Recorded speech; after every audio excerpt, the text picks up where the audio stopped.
Over the last 20 years, we've seen some big changes in the global economy and politics.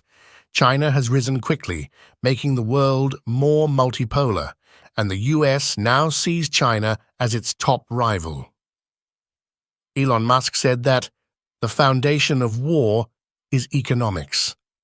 And this means that the rivalry between the US and China is inevitable. The United States has been the most powerful economic engine in the world longer than anyone's been alive. And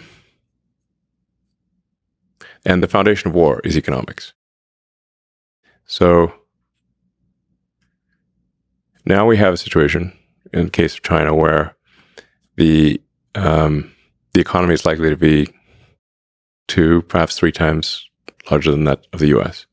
So imagine you're the biggest kid on the block for as long as anyone can remember, and suddenly a kid comes along who's twice your size. China has built over 45,000 kilometers of high-speed rail in under 20 years. Bill Gates even pointed out that China used more cement in just 3 years than the US did during the entire 20th century. Hard to believe, right? Back in 1970, China was a poor country with outdated infrastructure. Fast forward to today, and China has the most skyscrapers in the world, over 3,000 buildings taller than 150 meters, while the US has around 875. China also plays a huge role in the global economy, making up about 18% of global GDP, and it's still the largest trading economy in the world. Even NATO has voiced concerns, calling China a decisive enabler in Russia's war against Ukraine. They've also mentioned worries about China's growing nuclear capabilities and advancements in space tech. It's clear that China's rise has made the West, especially the US, anxious about maintaining its top superpower status. In this video, we'll explore how China's rise is shaping a multipolar world and how it could change the global order. But before we get started, don't forget to subscribe to our channel to stay updated and show your support. The rise of the Global South and BRICS.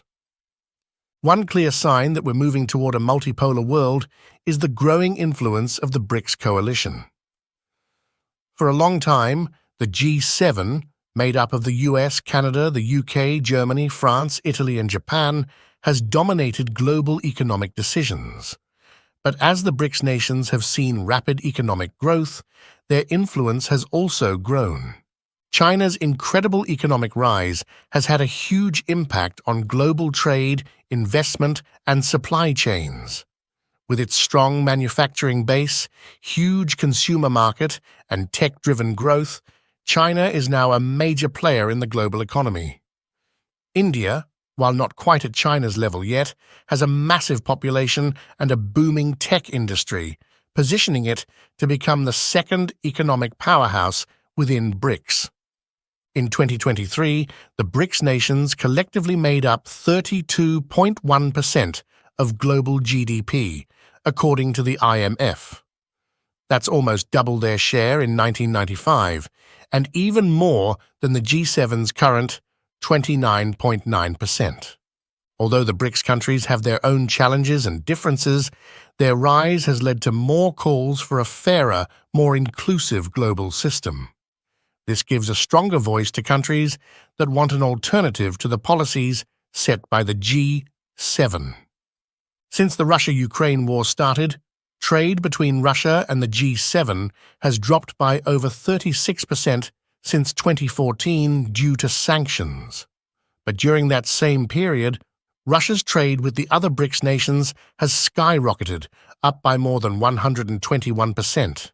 China and India are now the largest buyers of Russian oil after the European Union imposed bans. By not following the Western-led sanctions, BRICS has helped Russia weather the economic storm, showing the bloc's solidarity and reducing the impact of US-led sanctions. What's even more surprising is that more than 40 nations, including Algeria, Egypt, Thailand, and Malaysia, as well as G20 countries like Argentina, Indonesia, Turkey, and Mexico, are interested in joining BRICS. Why? because the more developed countries in North America and Western Europe hold most of the power when it comes to making important global decisions. This leaves many developing and poorer countries with little say in key issues like global policies and trade rules. BRICS has become a platform where these countries can challenge the Western-dominated system and make their voices heard. The call for de-dollarisation. Another sign of the shift toward a multipolar world is the move toward de-dollarisation. Since the end of World War II, the US dollar has been the world's main reserve currency and the most widely used currency for international trade. But that's changing fast. In 2022, the dollar took a significant hit, with its share of global reserves dropping from 73% in 2001 to 47%. A big reason for this decline has been US sanctions. Countries aren't necessarily trying to completely break away from the dollar, but they do want to reduce their dependence on it, similar to how the US and EU are trying to de-risk their relationships with China. These countries are responding to rising geopolitical tensions, especially between the US and Europe on one side and Russia and China on the other. The call to move away from the US dollar in trade is growing louder. Nations from Brazil to Southeast Asia are pushing to use other currencies in their transactions. China, given its leading role in global trade and its position as the world's second-largest economy, is at the forefront of this shift. Today, China is the biggest trading partner for over 120 countries, while the US holds that position with only about 30 countries. As China's economic power continues to grow, it's likely to have more influence in global trade and financial institutions. But China isn't the only one advocating for this change. Brazilian President Lula has called for developing countries to move away from the dollar in international trade. He questioned, why do all countries have to base their trade on the dollar? Why can't we use our own currencies? Malaysia's Prime Minister Anwar Ibrahim also proposed creating an Asian Monetary Fund during his visit to China, aiming to reduce reliance on the US dollar. At a recent ASEAN finance ministers meeting, policymakers discussed cutting their dependence on the dollar, yen, and euro, and instead using local currencies for trade.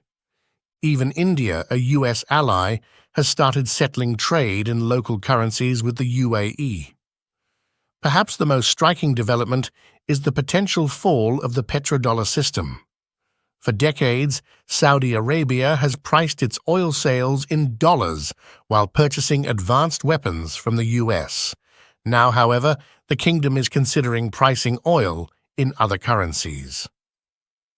While the dominance of the US dollar is slowly eroding, it's not likely to be replaced anytime soon, as there isn't a strong alternative at the moment.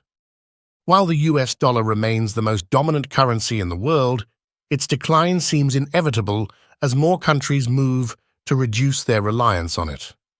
With the rapid economic growth of developing nations and the slower growth of Western countries, the shift toward a multipolar world is becoming more real.